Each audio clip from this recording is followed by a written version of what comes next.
অবহেলায় মৃত্যুর অভিযোগে ইবনে সিনা হাসপাতালে কর্মচারী রোগীর স্বজনদের সংঘর্ষ, আহত ৫।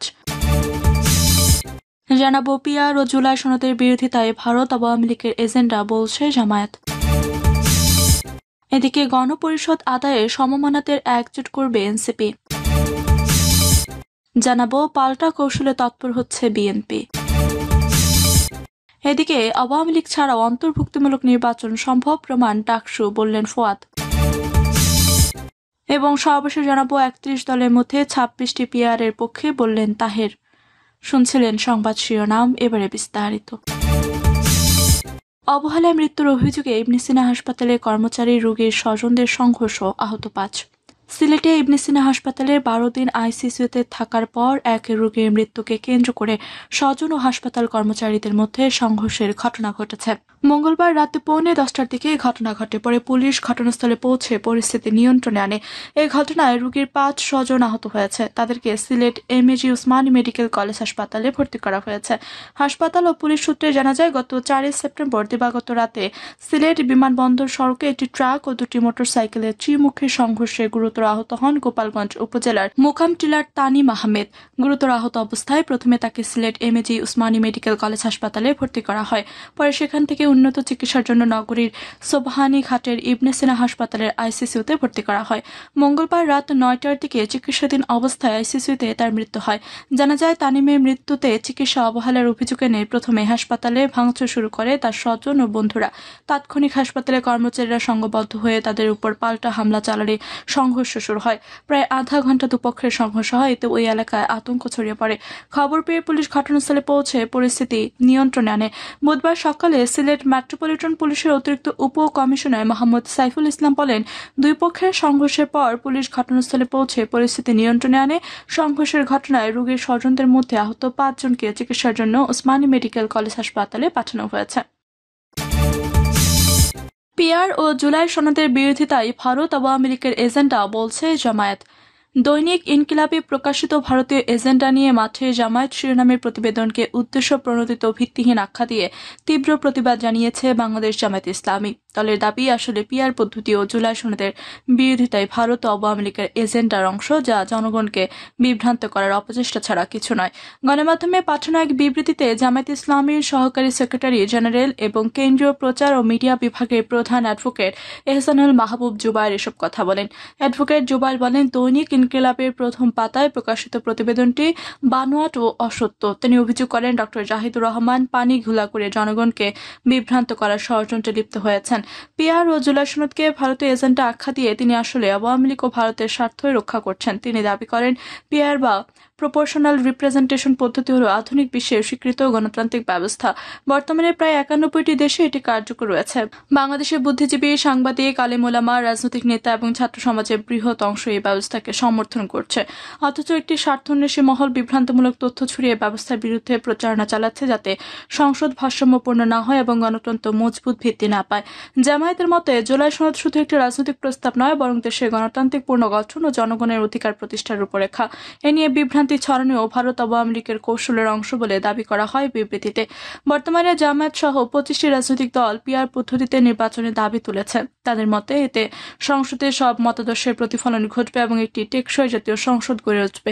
জুবায়ের বলেন, শীঘ্রই জনগণের আন্দোলনের মুখে সরকার পিআর পদ্ধতি মেনে নিতে বাধ্য হবে। এতে গণতন্ত্র সুসংহত হবে, অর্থনীতি শক্তিশালী হবে এবং জাতীয় স্থিতিশীলতা আসবে।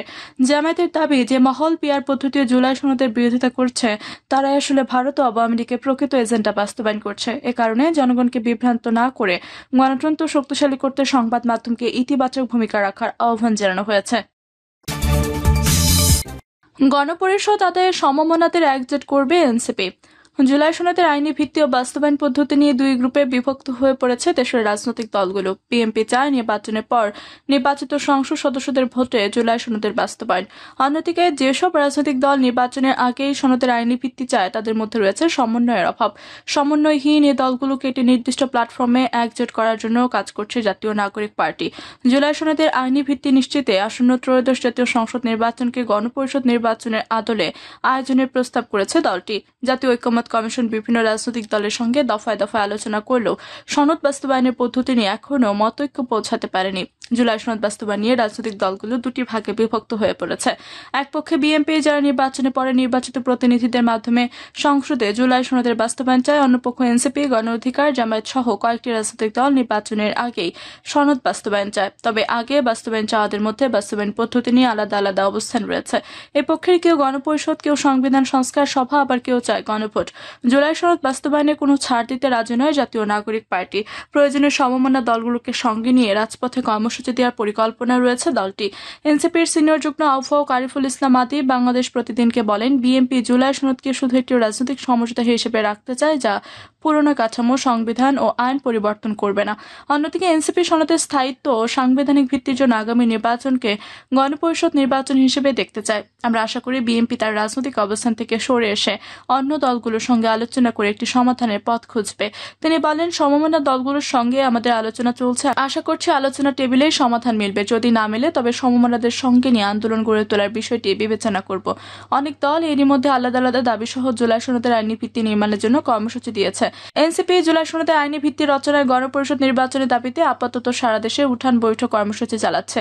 দলের যুগ্ম সদস্য সচিব এবং প্রচার ও প্রকাশনা সম্পাদক মোহাম্মদ মিরাজ মিয়া বলেন, একটা দল বাদে অন্য দলগুলো নির্বাচনের আগে সনদ বাস্তবায়ন চাইলেও আলাদা আলাদা পদ্ধতি থাকায় বিএনপি বিপরীতে দাবিটা জোরালো হচ্ছে না। যারা নির্বাচনের আগে সনদ বাস্তবায়ন চায় তাদের সবাইকে প্রথমে সনদ বাস্তবায়নের একটা সুনির্দিষ্ট পদ্ধতি নিয়ে একমত হতে হবে।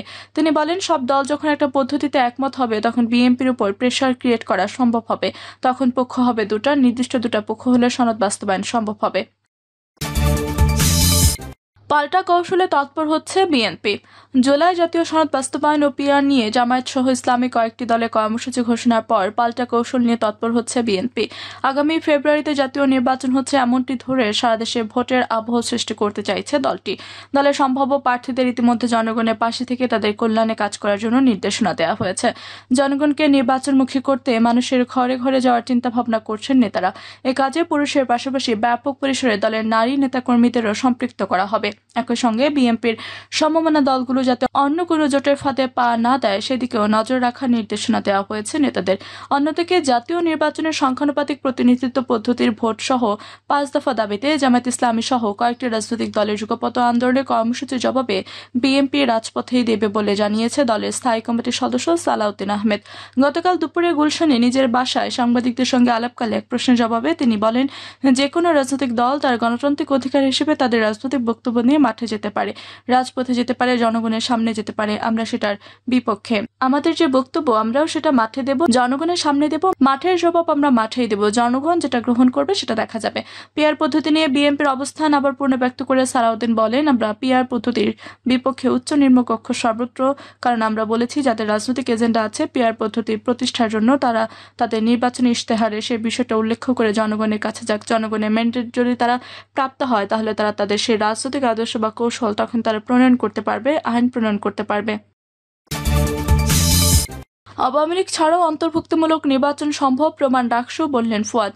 আওয়ামী লীগকে অংশগ্রহণের সুযোগ না দিলে আসন্ন জাতীয় সংসদ নির্বাচন অন্তর্ভুক্তিমূলক হবে না বলে তুলে ধরার চেষ্টা করছে একটি মহল। তবে এবারে ঢাকা বিশ্ববিদ্যালয় কেন্দ্রীয় ছাত্র সংসদ নির্বাচনের মাধ্যমে তাদের যে মত ভুল প্রমাণ হয়েছে বলে মনে করছেন আমার বাংলাদেশ পার্টির ব্যারিস্টার আসাদুজ্জামান ফুয়াদ। ব্যারিস্টার ফুয়াদ বলেন, ডাকসু নির্বাচনে 78% ভোট পড়া প্রমাণ করে আওয়ামী লীগ, ছাত্রলীগ, জাতীয় পার্টি ছাড়াও অন্তর্ভুক্তিমূলক নির্বাচন সম্ভব।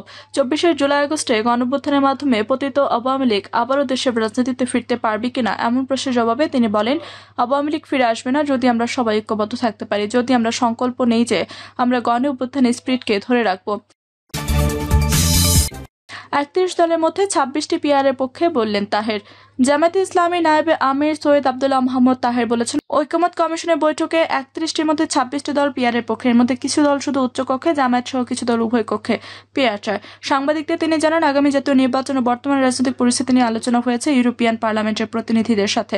এ সময় তিনি বলেন, কমপক্ষে একেবারের জন্য হলেও পিআর পদ্ধতিতে নির্বাচন চায় জামায়াত। নায়েবে আমির আরও বলেন, জোর করে কেন্দ্র দখল করে এমপি হয়ে ক্ষমতায় যাওয়া রাজনৈতিক দলগুলোর এই মানসিকতা পরিবর্তন জরুরি।